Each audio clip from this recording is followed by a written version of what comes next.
Aqui pronto já, né? Bom, nessa aula de hoje a gente vai falar sobre... Ele falou em reflexão de interface simples, né? Ainda. Vou continuar com a interface simples, mas agora a gente vai ter uma interface entre um meio transparente e um meio absorvedor. Isso inclui também metais, certo? Ou seja, a gente vai ver como incluir também, né, generalizar para, mesmo que você tenha metais, a gente poder fazer a formulação, certo? A gente vai especificamente analisar o problema de reflexão em um meio condutor para incidência normal, só para a gente ver algumas características mais imediatas, fica mais fácil de ver. Mas é claro que a formulação que a gente tem vale para qualquer meio, tá certo? Então, o que a gente tem aqui? Suponha que você tem um campo incidente, uma onda, que reflete uma interface, só que o meio de entrada ele é não absorvedor e o meio seguinte, né, é um meio absorvedor, certo? Então, o índice de refração do meio N2 chamado de N barra, né, um índice de refração complexo. A parte real a gente chama de índice de refração, né? E a parte imaginária é o coeficiente de extinção, certo? A gente vai também definir aí, porque a gente está deixando em aberto, né, o fato dos meios também poderem ter alguma propriedade magnética, certo? Então, a gente vai definir esse parâmetro aqui, tá certo? Que é o quadrado de índice de refração complexo, tanto no meio 1 quanto no meio 2. No meio 1 é a índice de refração real. Ele vai chamar de permissibilidade. Não é nem permissividade, nem permeabilidade, é os dois, tá certo? Permissibilidade é um psi. Quando o meio é não magnético, a permissibilidade ela se transforma na permissibilidade relativa, certo? Se o meio é magnético e não elétrico, digamos, não dielétrico, as propriedades são as mesmas, a permissibilidade seria a permeabilidade relativa. Tá? Em muitas situações na área de ótica, a gente usa muito meios não magnéticos, tem então a permissividade relativa. A permissibilidade se transforma nisso, né? O quadrado de refração é a permissividade relativa. Então, para abrir a possibilidade para epsilon e mi quaisquer, a gente chama de permissibilidade, para ser uma coisa mais geral, certo?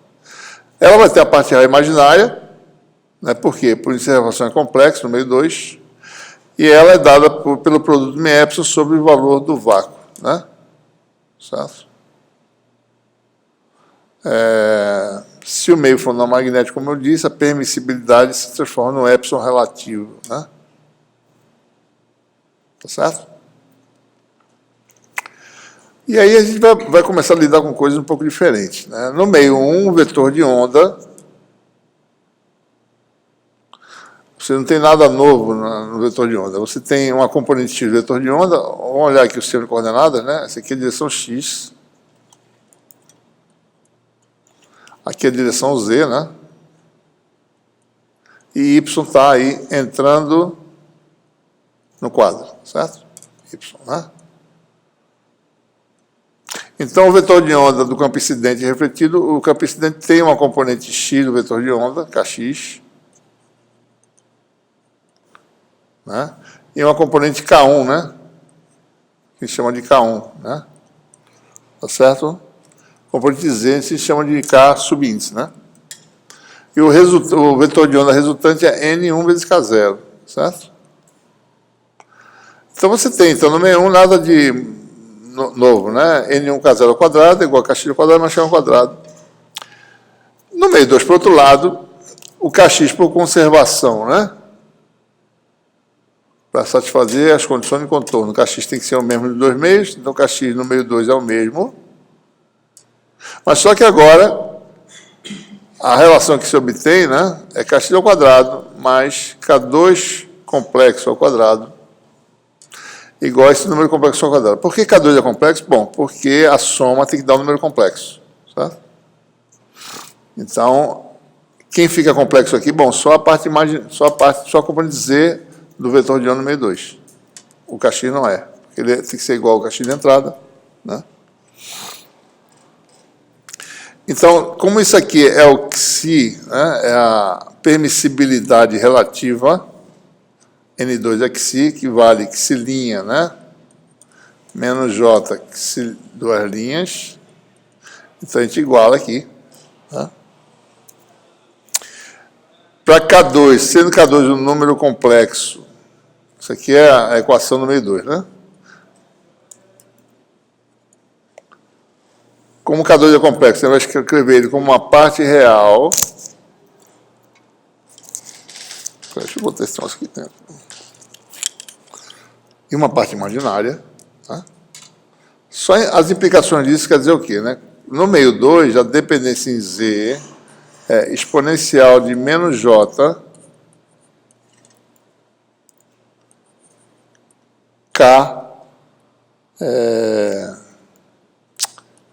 N, né? K2Z, certo? Desculpe. NK0Z, né? Refração no complexo. Isso aqui vai dar exponencial de menos J na direção Z. Aliás, isso aqui está errado, né? Isso aqui não é nem desculpe. Não é isso, não. Na direção Z, aqui seria a componente Z do vetor de onda, que é K2, né? Então, isso aqui vai dar... E esse K2 chamou de um número complexo, né? Por isso que eu vou botar uma barrinha aqui, tá certo? Então, vai ser exponencial de menos J... Desculpa, pessoal, está tudo errado aqui. No meio 2 é exponencial de menos J, a dependência Z é menos J, K2, complexo Z. É assim que escreve, né? Isso aqui vai ser exponencial de menos J, parte real, parte imaginária, que é menos J, que dá exponencial de menos gama 2Z. Então, existe um decaimento exponencial já no meio 2, né, da amplitude do campo eletromagnético, certo?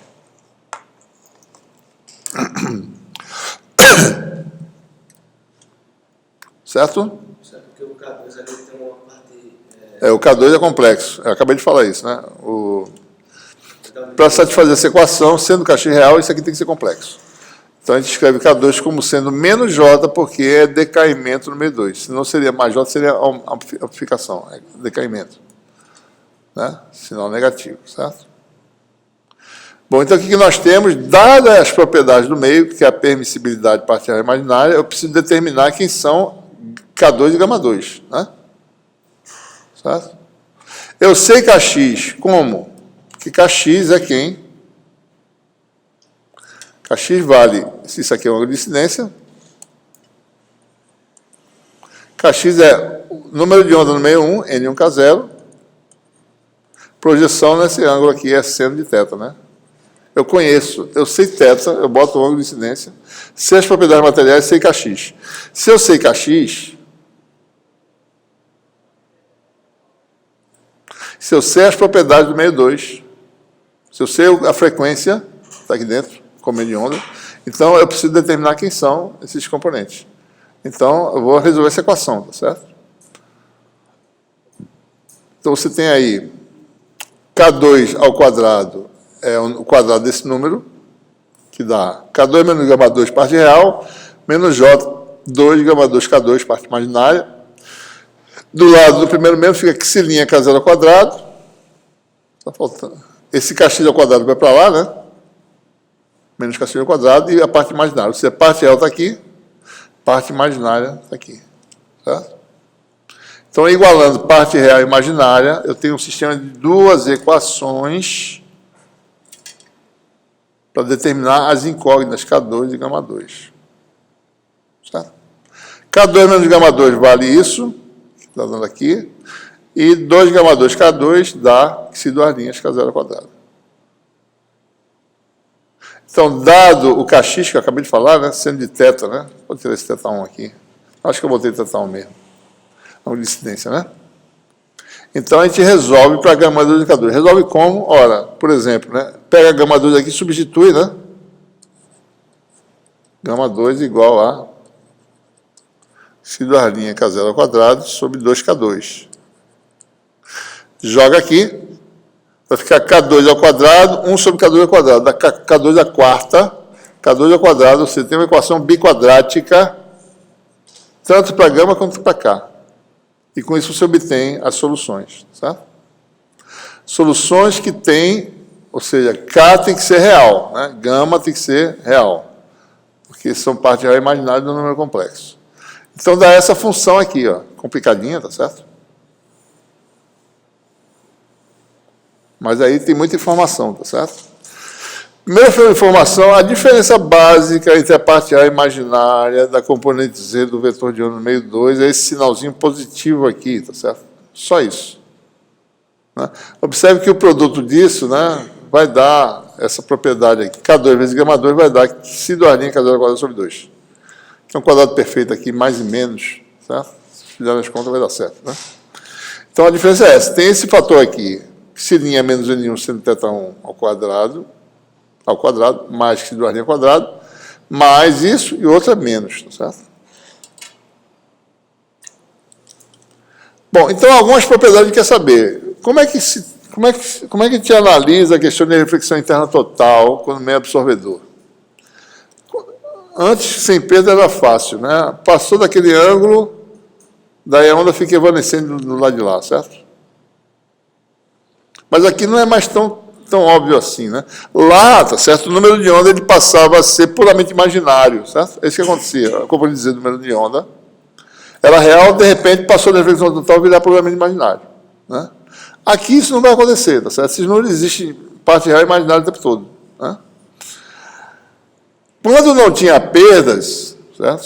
Só lembrando aqui, tá? Quando que si do era zero, isso aqui não tinha, esse número aqui, a raiz quadrada dele é ao quadrado, dá ele mesmo, tá certo? Então, dá ele aqui dentro 2 vezes sobre 2, dá ele esse número aqui, né? Então, o K2 converge para a raiz disso aqui, ó, quando não tem perdas. Então, a transição para a reflexão total, quando ela existir, é quando isso aqui mudar de sinal, certo? Né? Quando isso mudar de sinal, né, só lembrando lá, né? Deixa eu fazer aqui, certo? Quando você não tem perdas,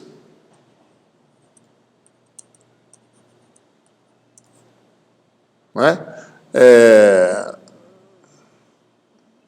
Que seria igual a N2, né? Isso é a fração do meio 2 ao quadrado, certo? Sem perdas. Então, que si' vale N2 ao quadrado, né? Então, o que nós temos ali seria N2 ao quadrado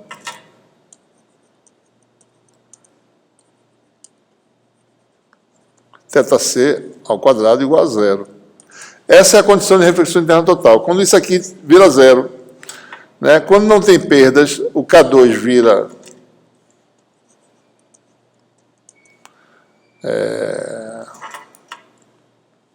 um fator, K0, esse número aqui, 2 vezes sobre 2, vai dar exatamente isso aqui, ó, K0,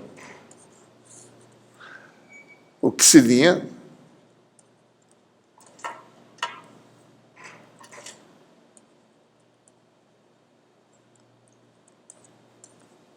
só que si' é o N2 ao quadrado, né? Isso é a fração real, tá certo?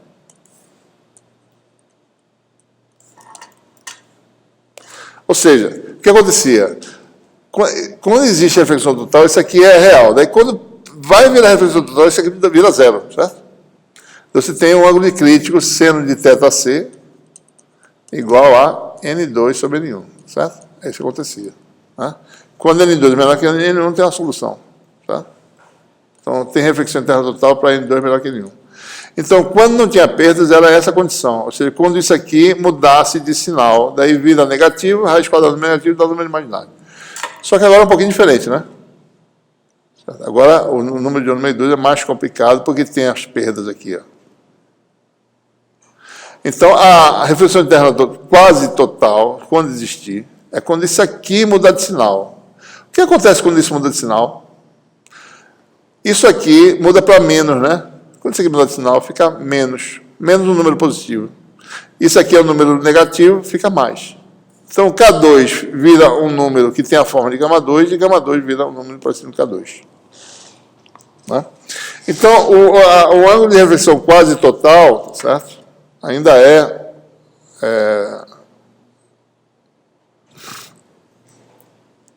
quando essa funçãozinha aqui que está aqui dentro muda de sinal, certo? Né? Então, toda vez que nós faz isso, bicho, é impressionante. Que saco, velho. Aí. Mania de ficar querendo fazer um reconhecimento de caracteres que são desenho, né? Não consigo nem controlar aquele negócio. Estou tentando ler esse negócio. Ou seja, então observe, né? Essa função aqui, no caso sem perdas, dá claramente aquele ângulo crítico, e no caso com perdas, é uma transição de um regime para outro, certo? Para um ângulo de incidência menor que θc, em que isso aqui tem um sinal positivo, você tem uma F positivo, passou, F é negativo. Então, K2 vira γ2 e γ2 vira K2. Né?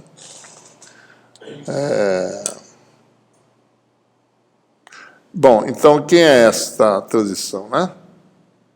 Observe, né? A transição ocorre quando N1 seno θ1 igual a xilinha. E xilinha é quem? A gente não mostrou aqui, né? Eu acho.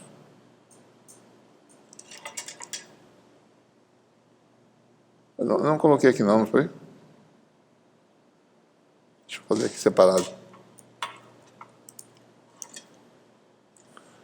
Vamos ver aqui, ó. Xilinha menos J, que se duas linhas, N menos J capa ao quadrado. Aqui está coeficiente de inservação, coeficiente de extinção. Então, se elevado ao quadrado, vai dar N2 menos capa 2 menos J2 N capa. Daí que xilinha é quem? N2 menos capa 2. Ou seja, que xilinha tem tanto inservação quanto coeficiente de extinção contido nele, né? Certo? Então, a transição ocorre quando esse aqui muda de sinal e depende do que xilinha, que depende do inservação e do coeficiente de extinção. Então, a condição de transição é essa aqui, tá certo?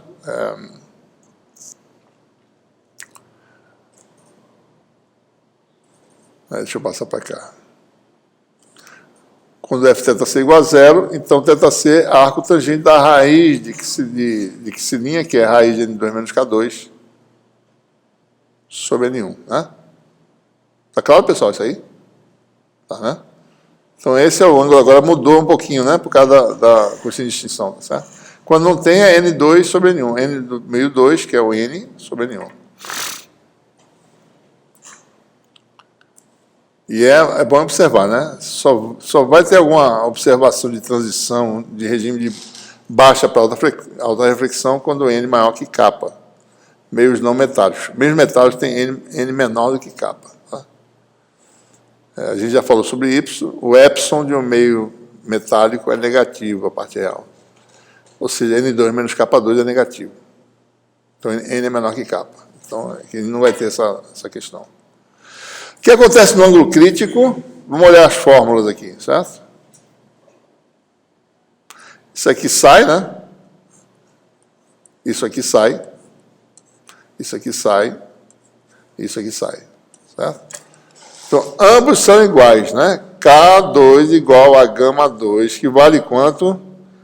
Xi duas linhas ao quadrado raiz da xi duas linhas, né? Sobre 2 raiz disso. Né? Mesma coisa para gama, K e gama são iguais na transição. Certo? Que é esse resultado aqui. Então, como é que esses parâmetros se comportam? Só para dar uma ideia. Isso aqui não é a reflectação, isso é as funções K para ângulo crítico, para um certo ângulo crítico, né? Em radianos aqui, tá certo? Isso aqui tem π sobre 2, né? Radianos, certo? Então, o K diminui, ele é significativo, tá certo? Digamos assim. Depende, né? Se o meio tem muita perda ou pouca. Pouca perda, esse aqui é o kappa. Então, o vermelho aqui é o K2, tá certo? Então, quando passou no ângulo crítico, o K2 fica pequenininho. é como se tivesse pouca oscilação, certo? Quase zero, né? E o gama, por sua vez, né, a componente Z no número de onda é muito pequena, né, mas passa a ser significativa quando você passa a transição. Tá? Se você variar o kappa para 0,1, aqui fica maior, né, o K2. Tá? O gama 2 está onde? Aqui está aqui, ó, esse maior aqui, certo? Tá?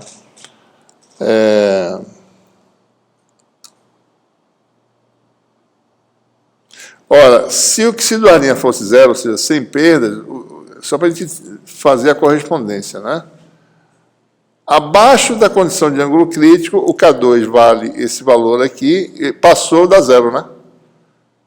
Porque K2 é a parte real. Como o número fica puramente imaginário, passou do ângulo crítico da zero, a parte real.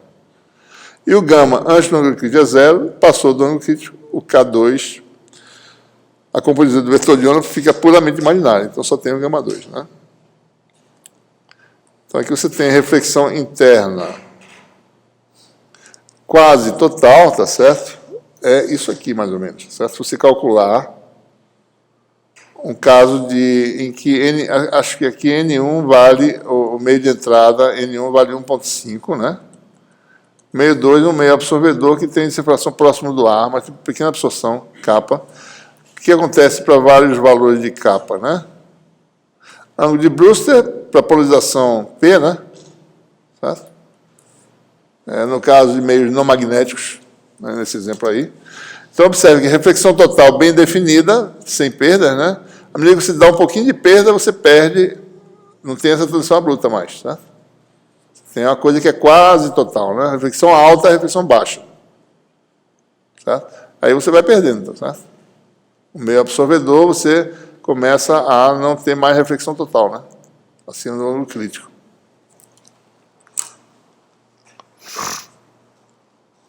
Uma segunda questão importante é como é que se dá a refração no meio 2? Como é que a gente calcula o ângulo de refração no meio absorvedor, né? Certo?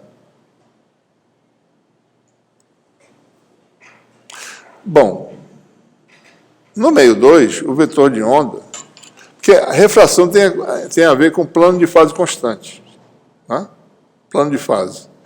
O plano de fase constante é aquele ortogonal a um vetor de onda geométrico, certo? A gente está falando de vetor de onda aqui complexo, né? Então a gente tem que tentar entender um pouco essa questão aqui, certo? No meio 2, o vetor de onda pode ser escrito como sendo uma parte que é devida à parte imaginária da componente Z do vetor de onda e uma parte que é real. Né? Quem é esse carinha aqui? Deixa eu escrever aqui, tá certo? No meio 2, nós sabemos que a componente Z do vetor de onda vale K2 menos J gama 2, né? Então, o vetor de onda no meio 2, que a gente chama de K', é quem? É Kx a x mais Kz a z, mais K2 a z, isso é uma coisa, menos J gama 2 a z. Certo? Então, esse é o vetor que a gente chama de...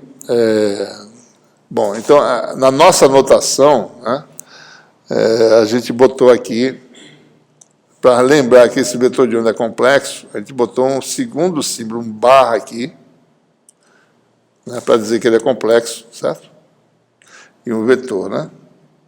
A nossa notação é essa. Esse vetor de onda complexo tem um vetor de onda real. Então, esse aqui é K' complexo vetor, é igual a K' real, que é esse bicho aqui, sem a barra, certo? Sem a barra, aqui tem a barra. Esse aqui é o vetor total, menos J gama 2 a z. É isso que eu escrevi, certo? Se você for ver os campos E e H no meio 2, eles vão ter, os campos E e H no meio 2, eles vão variar com a coordenada Z, de que forma? Vão variar da forma exponencial de menos J, K' complexo, né? escalar x, tá certo? Esse é o fator, a parte funcional do campo no meio 2. É o vetor de onda que tem lá vezes x. Isso aqui vai dar o quê, né? Isso aqui vai dar exponencial de menos j k' x. Isso aqui vai dar o quê? Menos j, com menos j menos 1, gama 2z. Menos gama 2z. Então, o campo no meio 2, né, tem esse comportamento aqui, tá certo? Uma parte oscilatória e uma parte que é decaimento. Né? Quem dá informação de fase é essa parte aqui. A fase está aqui. Então, se você for olhar, onde é que é o plano de fase constante? O plano de fase constante é aquele ortogonal ao vetor real, K', que está aqui. Certo? Isso aqui só dá informação que a onda decai. Né? Na realidade, esse aqui é um tipo de onda chamado de onda não homogênea, onda plana e não homogênea. Né? A amplitude varia no plano de fase. Certo? Por exemplo, né? Uma onda tradicional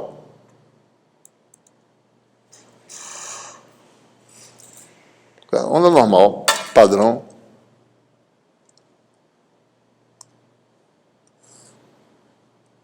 Aqui está o vetor de onda real, né? É isso?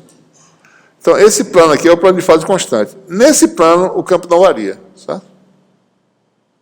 Em qualquer lugar dele. Onde você botar. Você bota x em qualquer lugar aqui. K, escala x é constante, sempre, né? Certo? Ora, no caso da nossa onda que está no meio absorvedor, como é que ela é, né? Tem esse vetor de onda real aí, K'. Aqui está um plano de fase, que eu chamo de plano de fase da onda, ortogonal a K' ao vetor real. Só que, bom, se essa onda não tivesse essas perdas, a onda não variaria, a amplitude não variaria nesse plano, certo? Só que tem um fator exponencial de menos gama z, né? Quer dizer que a essa distância z1, a amplitude vale uma, nessa distância z2, ela vale outra. Nessa distância z3 vale outra, certo? Então, a amplitude varia por causa desse fator gama 2. Né? Por isso que é uma onda plana inhomogênea. O plano de fase é constante, é um plano de fase, mas não, a amplitude realmente varia um pouquinho, certo? Varia com esse fator aqui exponencial. Mas quem determina a direção de propagação é o vetor real, essa parte aqui, certo? Então, é ele quem vai dizer quem é o ângulo de refração, né? Para ele poder compreender bem. Certo? Então, é isso que precisa determinar. Quem é esse ângulo? Qual é o ângulo que esse vetor K' forma com o eixo Z? Isso aqui vai dar informação de variação da amplitude só. Quem vai dar informação de fase é isso aqui que dá a função cosseno desse argumento aqui, tá certo? Aqui está explicando. Bom, enfim, né? O ângulo de refração é Kx sobre... quem determina o ângulo de refração é a orientação desse vetor em relação no espaço geométrico. Especificamente, se você quer saber qual é o ângulo de desvio, basta calcular seno de θ2 igual a Kx sobre o módulo desse vetor, que é a soma dos quadrados aqui. Né? Lembre-se que K2 é a função complicada de θ, né? Certo? Eu acabei de falar, né? Isso aqui é a função de θ, né? A função complicada, né? E Kx é a função do ângulo de incidência. Isso aqui é a função do ângulo... isso aqui, na verdade, é θ1, né? A função do mesmo ângulo, tá certo? Então, o que nós temos, né?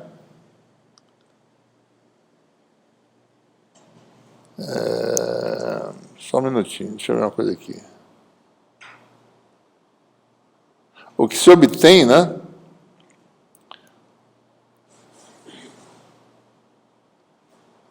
É essa relação aqui, tá certo? Deixa eu escrever separadamente aqui. Seno de θ2, né? Eu vou passar para lá, tá certo? Vai ficar assim, ó.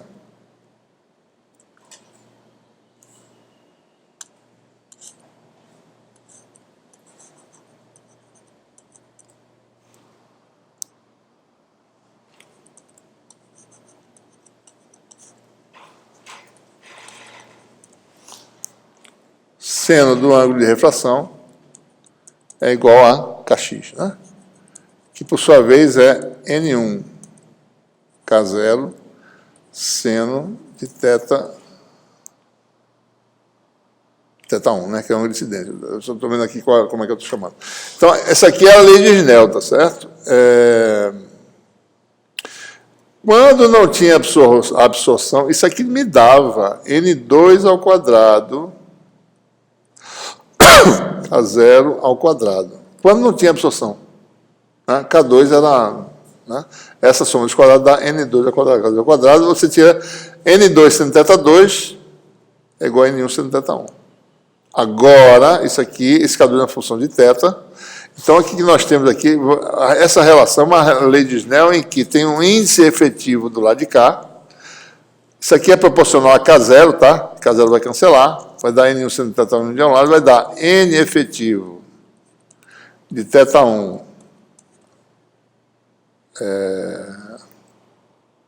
seno de θ2. N efetivo, porque antes seria N2, né? Como agora tem absorção, então você tem uma relação um pouco diferente. N2 seno θ2 igual a N1 seno θ1. Essa é a lei de Snell generalizada, né? Para o caso de um meio absorvedor, tá certo? É assim que a gente obtém. Quem é esse N efetivo? Bom, é só a gente calcular essas coisas. Isso aqui foi calculado em função do ângulo, da permissibilidade, parte real imaginária, né? Está aqui, ó. Aqui está a expressão, certo?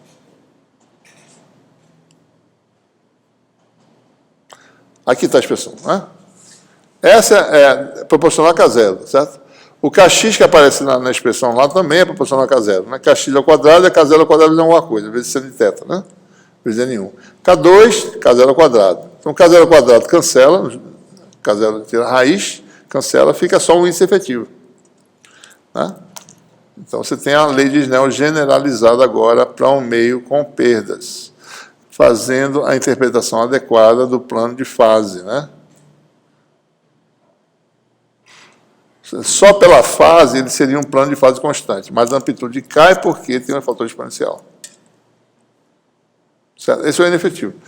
Então, para cada valor de θ de incidência, você calcula o ângulo de refração como? Calcula essa função, que não é difícil de calcular, né? Você sabe que se linha, que se duas linhas, etc. Bota o ângulo de incidência, calcula o valor efetivo, sabe o ângulo de incidência, sabe a índice de refração no meio 2, a parte real, né? Isso aqui é a parte real, tá certo? Isso aqui, na verdade, é para fazer direito, né? Isso aqui é para ser... Isso aqui está errado, bicho. Isso aqui está errado, isso aqui, rapaz. Espera aí, só um minutinho. Não, N1 seno θ1, isso aqui está errado.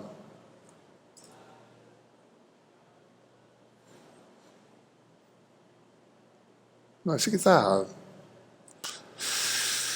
Totalmente errado. Isso aqui é seno de θ2 é igual a N1 seno de θ1, certo? Tá? Porque a lei de Snell foi modificada. Antes era N2 seno de θ2 é igual a N1 seno de θ1. Agora passou N efetivo, que é essa coisa aqui, seno de θ2 igual a N1 seno de θ1. Então você calcula um θ2 facilmente. Você calcula essa função, calcula isso aqui, está calculado a refração, né? A reflectância, certo? Pode ser obtida das tabelas que nós temos. Basta colocar um índice de refração complexo ou a permissibilidade complexa, né? A permissibilidade complexa, certo? Né? Eita gota. O que aconteceu aqui, rapaz? Vamos botar aqui.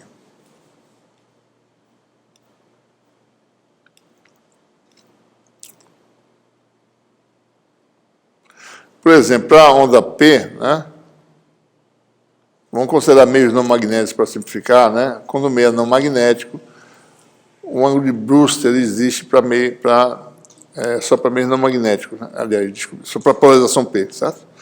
Então, é epsilon K2, que é a componente Z do número de onda no meio 2, que é o número complexo, menos epsilon 2, que é isso aqui. A permissibilidade, como eu falei, virou permissividade relativa, certo? Parte imaginária. Então você tem isso aí, e com isso você calcula o módulo quadrático disso, você tem uma fórmula mais complicada, né?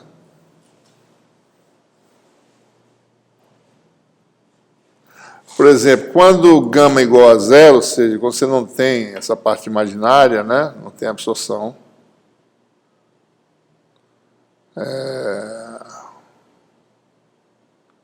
quando você tem epsilon do Arling igual a zero também, tá certo? O ângulo de Brewster ocorre quando isso aqui dá zero, né?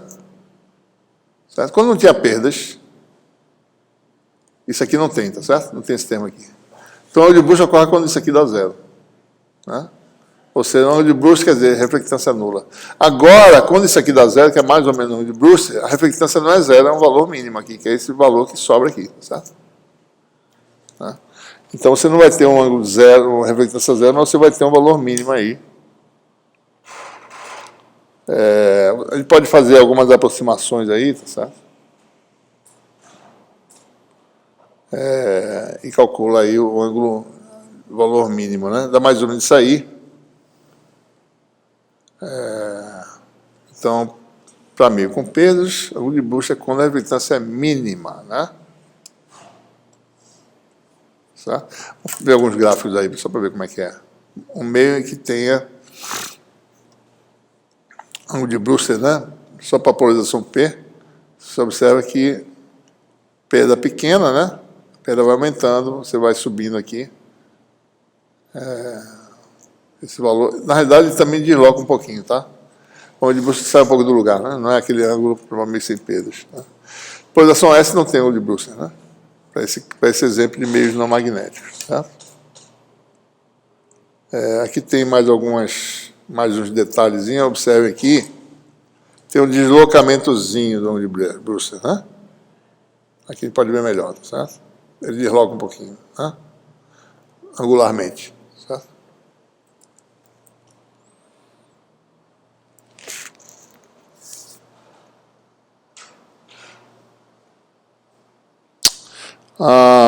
Bom, vamos só fazer mais uma análise aqui. Quando o meio condutor, o meio absorvedor agora é um metal, vamos considerar que você tem uma onda incidência frontal no meio condutor. Tá? Coisas interessantes acontecem, né?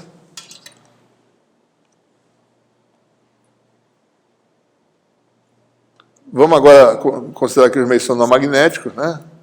Basta de falar em permissividade relativa.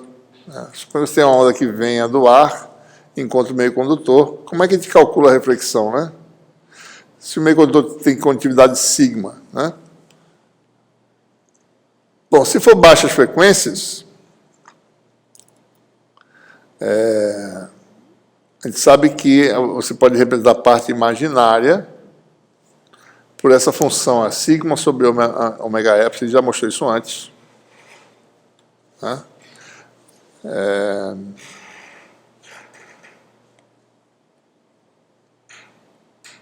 Isso aqui seria mais ou menos igual a 1, né? E o fato, a diferença realmente fundamental está nesse fator aqui, certo? Isso é em baixas frequências. Frequências óticas a gente tem que considerar todo mundo aqui, certo? Né? Mas em baixas frequências, quer dizer o quê? Micro-ondas, ondas milimétricas, a gente satisfaz essa condição. Vamos só dar uma ideia aqui, mais ou menos, quanto é que esse número, né? Para um bom condutor, a condutividade é 10/8. Se você considerar micro-ondas, quanto é que dá isso aqui? Você vai botar 10/8, epsilon é 10 a menos 12, né? Vezes 10 é 10 a menos 11, ômega é 2π vezes 10 a nona, dá 10/8 sobre 10 a menos 11 vezes 10 a nona, 10 a menos 2. Bom, dá esse número aqui, 10 a 9 mais ou menos, que é muito grande, certo? Então, para todos os efeitos, você pode desprezar isso aqui. Ó. Isso aqui é muito grande. A permissividade relativa de um bom condutor em baixas frequências, quer dizer, micro-ondas, é puramente imaginária. Você pode considerar. Né? Então, o que nós temos aí? Que o epsilon sobre epsilon zero é dado por essa expressão. E aí você pode determinar o N e o kappa. Certo?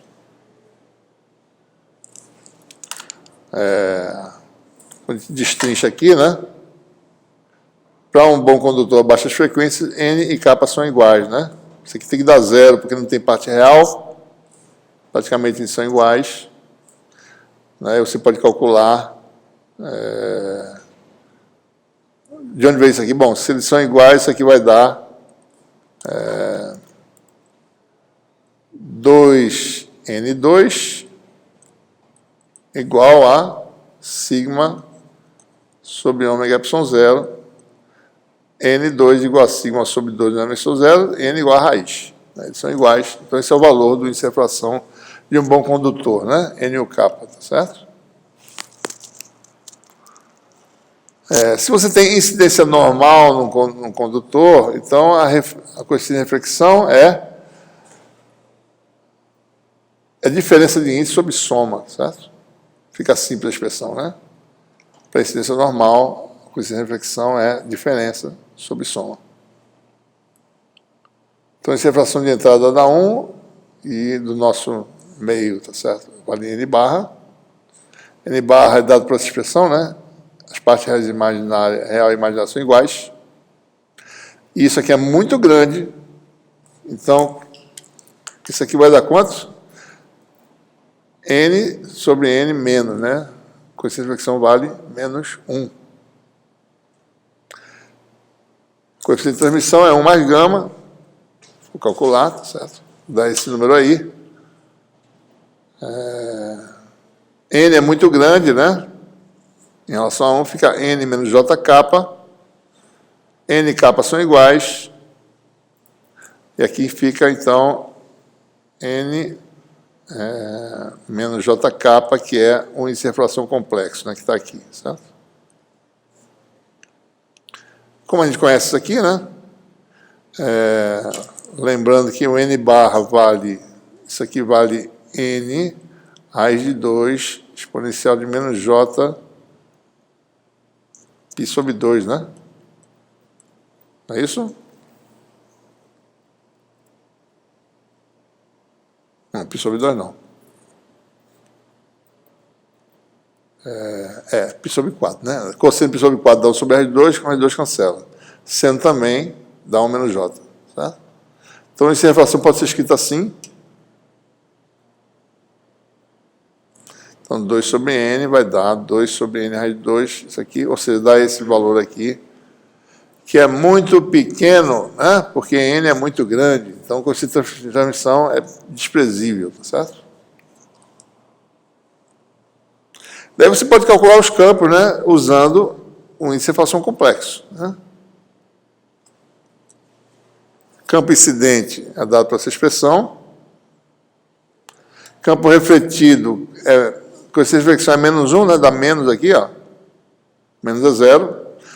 Fator de propagação muda de sentido, fica mais. E o campo H fica...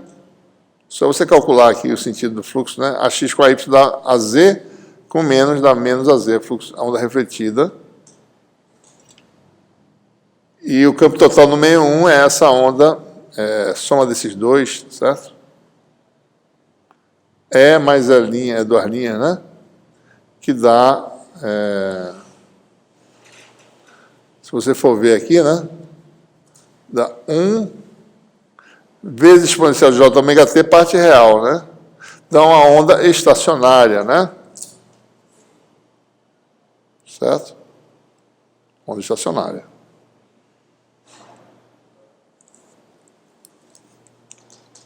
Deixa eu ver se eu consigo pegar isso aqui e ver essa simulação. Deixa eu ver aqui. Edit. Deixa eu ver se ele deixa aqui. Aqui eu posso. Deixa eu pegar aqui e copiar.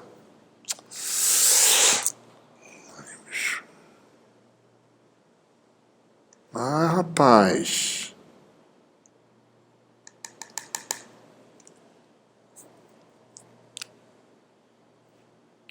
Bolas, velho. Bora, rapaz. Oxi. Eu falo, peraí. Fica uma bestalhada esse negócio, cara. Pode fazer uma ação que ele fica querendo fazer outra coisa. Estou querendo copiar esse negócio aqui, ó. Pronto. Ctrl C. Vamos ver essa simulação, né? Essa onda estacionária.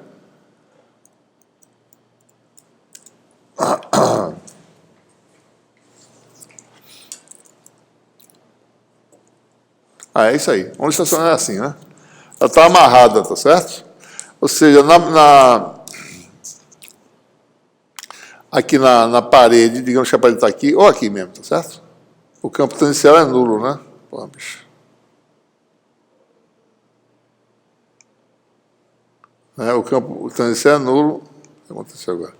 Então a onda fica estacionária, tá certo? É seno vezes seno, né? Aquela função lá, certo? Fica isso aí, né? Não é uma onda viajante, né? No caso, se você somar os dois campos da onda estacionária, né? Certo? Muito bem. Deixa eu voltar aqui para os comentários.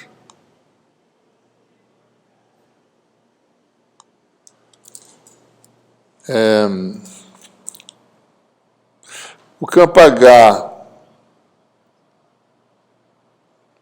por sua vez, tá certo? É uma onda que tem um máximo. Isso aqui está errado, é gradual. Eu acho que quando eu faço o transporte dessas notas de aula, elas perdem alguma informação. H mais H do Arlindo, aqui no caso, né? Então aqui fica, no caso, a função cosseno, né? Fica 90 graus fora de fase no espaço, em relação em Z igual a zero dá máximo, né? A outra dá zero. Certo? O campo elétrico inicial dá zero e o campo H dá máximo. Né? Certo? E no condutor, né? Como é que fica o campo no condutor? Bom, aí você calcula o campo transmitido, que é a constante de transmissão, que vale raiz de 2 sobre N, né? N é a parte real da inflação. Aqui tem aquele fator, né? Esse aqui é um índice complexo, né? Apareceu aquele fator aqui na frente. E aqui aparece a parte real imaginária do índice de refração, né? Que tem o mesmo valor, N, né? Parte real imaginária. Então tem uma parte amortecida e uma parte oscilatória, certo? E a gente pode calcular aí os campos, né? Então o campo elétrico, observe, né? É muito pequeno dentro do condutor, certo? Tem um fator N embaixo. E decai exponencialmente, né? Mas propaga, tá certo? Propaga e decai. O campo H, por sua vez, se você for calcular, o que é curioso aqui, né, é que o campo H não é zero, certo? Quer dizer, ele não é pequeno, né? O campo elétrico começa pequenininho e decai exponencialmente. O campo magnético começa no tamanho normal, tá certo? Porque as coisas cancelam aqui. Né? O tal com o N aqui cancela, aquele fator que aparece no campo, e você não tem uma amplitude pequena. A amplitude do campo é... Porque o campo H tangencial é o quê? Contínuo. Certo? Se ele é máximo do lado de fora, ele é máximo do lado de dentro. E vai decair exponencialmente. Né?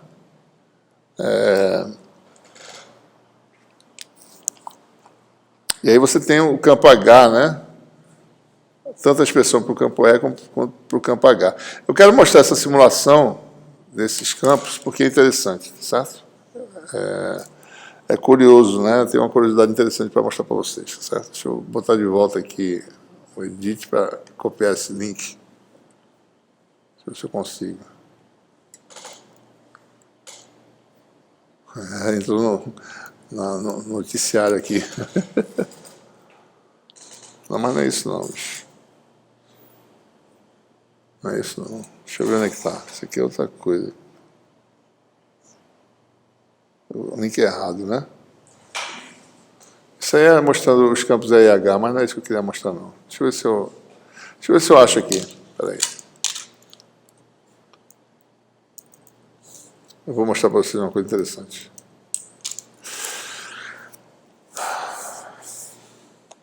Eita, não é isso não.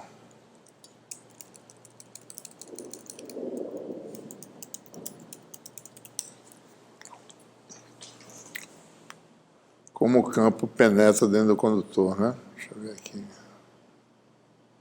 Cadê, rapaz? Deixa eu ver se eu acho ele aqui. É isso aqui, ó. Bom, isso aqui eu vou mostrar isso aqui também, só para mostrar como é que é o campo elétrico e magnético, tá? A diferença de um para o outro, tá?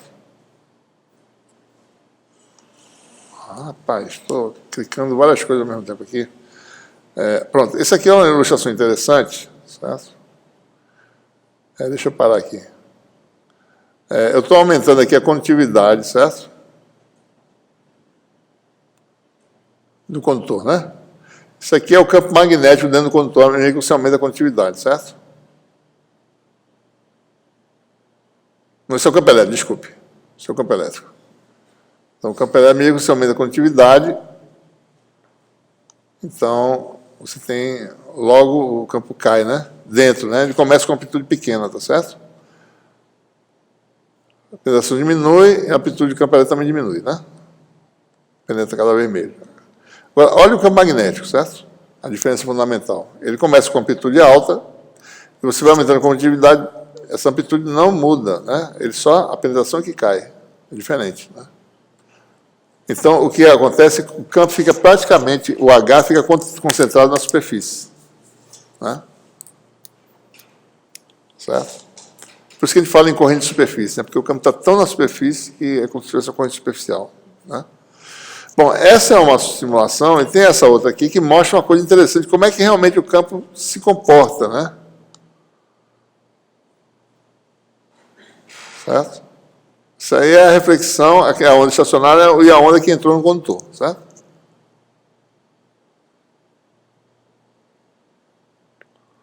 Parece que ela oscila mais lentamente aqui dentro, não é isso? Não parece? Mas é só ilusão de ótica, tá? Ela está oscilando na mesma frequência de oscilação dessa onda incidente aí. Porque você tem que olhar aqui, certo? Parado aqui, tá certo? Nesse plano, você olha num plano desse, Z constante, daí você vai ver que a frequência é a mesma.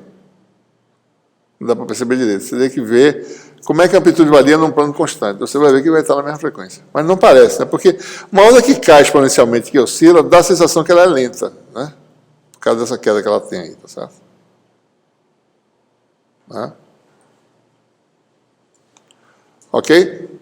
Eu acho que a gente para por aqui hoje. Né? Eu queria falar em termos de meios absorvedores, as características principais. Primeiro, reflexão é quase total, existe um ângulo de transição quando tem reflexão total. Né? Ângulo de Brewster não é mais a condição de reflexão zero, agora é a reflectância mínima. Né?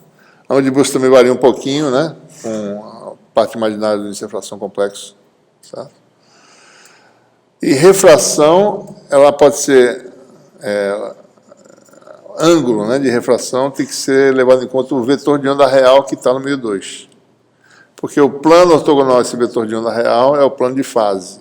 Então, é o ângulo desse vetor com eixo Z que determina o ângulo de refração. Né? Porque o vetor de onda é complexo, então você tem que ver o que aquele número complexo significa, certo? Para poder entender isso. Né? Ok? Então, paramos aqui.